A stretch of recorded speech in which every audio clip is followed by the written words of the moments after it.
মনে আছে কি আপনাদের সেই শাপলা চত্বরের কথা? কি ঘটেছিল সেদিন শাপলা চত্বরে? সারা দেশের লাইট ও বাতি বন্ধ করে দিয়ে কি মর্মান্তিক দৃশ্য ঘটেছিল সেদিন। চলুন বিস্তারিত দেখে আসি।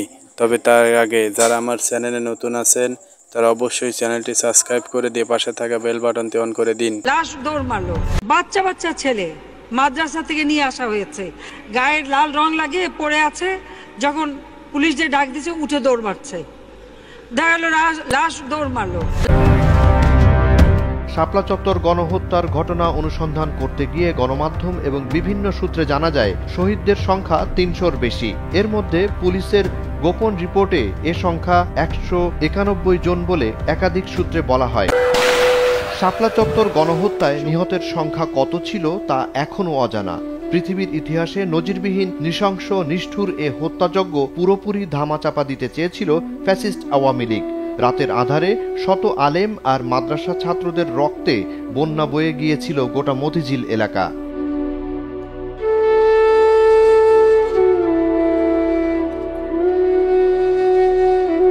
ভোরের আলো ফোটার আগেই কয়েকশো মরদেহ সিটি কর্পোরেশনের ট্রাক, অ্যাম্বুলেন্স এবং পিকআপে সরিয়ে ফেলা হয় শাপলা চত্বর থেকে। পরবর্তীতে হতভাগা শহীদদের কারো কারো কপালে কবর জুটলেও অনেকের মরদেহ এখনও অজানা। আওয়ামী লীগের আমলে যারাই এ গণহত্যা নিয়ে মুখ খুলেছে তাদেরকে ভোগ করতে হয়েছে নিদারুণ জেল, জুলুম আর নির্যাতন। অন্তর্বর্তী সরকারের উপদেষ্টা এবং বিশিষ্ট মানবাধিকার কর্মী আদিলুর রহমানকেও ভোগ করতে হয়েছে কারাবাস।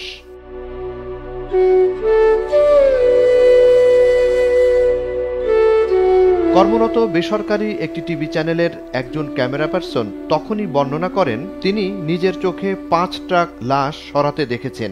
অন্য একটি সূত্রের দাবি সে সময় মাতুয়াইল ও পিলখানার দিকে লাশ ভর্তি বেশ কয়েকটি গাড়ি যায়। জুরাইন কবরস্থান ও আজিমপুর কবরস্থানে বেওয়ারিশ লাশ দাফন হলেও রেকর্ড রাখতে দেওয়া হয়নি।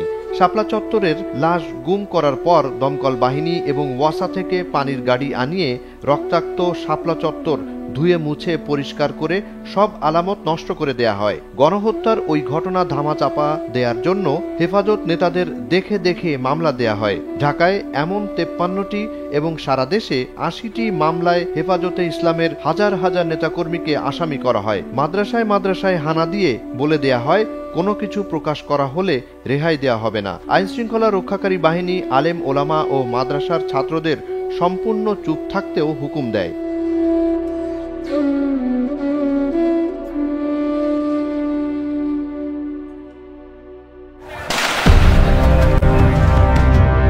শাপলা চত্বর গণহত্যার ঘটনা অনুসন্ধান করতে গিয়ে গণমাধ্যম এবং বিভিন্ন সূত্রে জানা যায় শহীদদের সংখ্যা ৩০০-র বেশি। এর মধ্যে পুলিশের গোপন রিপোর্টে এ সংখ্যা ১৯১ জন বলে একাধিক সূত্রে বলা হয়। শাপলা চত্বর গণহত্যা নিয়ে মানবাধিকার সংগঠন অধিকার ২০১৩ সালের ১০ জুন প্রথম অনুসন্ধানমূলক রিপোর্ট প্রকাশ করে। তাদের প্রাথমিক অনুসন্ধান রিপোর্টে গুলিবিদ্ধ হয়ে হত্যার শিকার ৬১ জনের নাম ঠিকানা প্রকাশ করা হয়। আর আঞ্জুমানে মুফিদুল ইসলামের বেওয়ারিশ লাশ দাফনের রেকর্ড থেকে জানা যায় ২০১৩ সালের মে মাসে অস্বাভাবিক ৩৬৭টি বেওয়ারিশ লাশ দাফন করা হয়, যা প্রতি মাসে গড় বেওয়ারিশ লাশ দাফনের ৪ গুণ বেশি ছিল।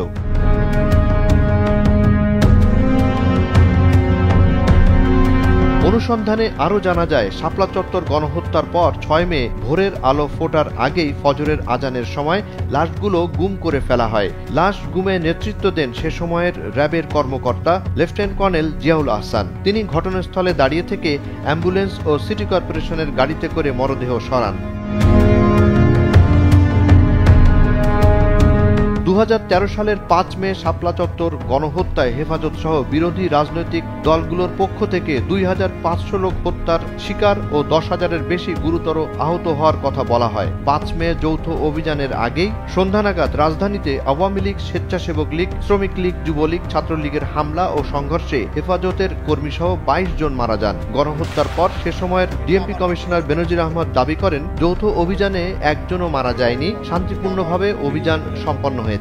পুলিশ হেডকোয়ার্টার্সের পক্ষ থেকে বলা হয় ১৩ জন নিহত হয়েছে। স্বরাষ্ট্র মন্ত্রণালয় ২৮ জন নিহতের একটি তালিকা তৈরি করলেও নাম ঠিকানা প্রকাশ করেনি। ঘটনা তদন্তের জন্য বিচারপতি সৈয়দ আমিরুল ইসলামের নেতৃত্বে সরকার একটি গণতদন্ত কমিশন গঠন করে। এর সদস্য সচিব ছিলেন ঘাদানিক নেতা শাহরিয়ার কবির। তড়িঘড়ি করে তারা একটি শ্বেতপত্র প্রকাশ করে। এতে হেফাজতের তাণ্ডবে ৩৯ জন নিহত হয় বলে উল্লেখ করা হয়। নিহতের কেউই শাপলা চত্বরের মূল অভিযানে মারা যাননি বলেও উল্লেখ করা হয়। জামাত বিএনপির জোট যদি এদেরকে মদদ না দিত, এদেরকে সমর্থন না করত, এত দুঃসাহস, এত আস্পর্ধা তাদের হতো না আমাদের এই মহাখালীতে আমাদের মিছিল, আমাদের সমাবেশের ওপর এভাবে হামলা করে।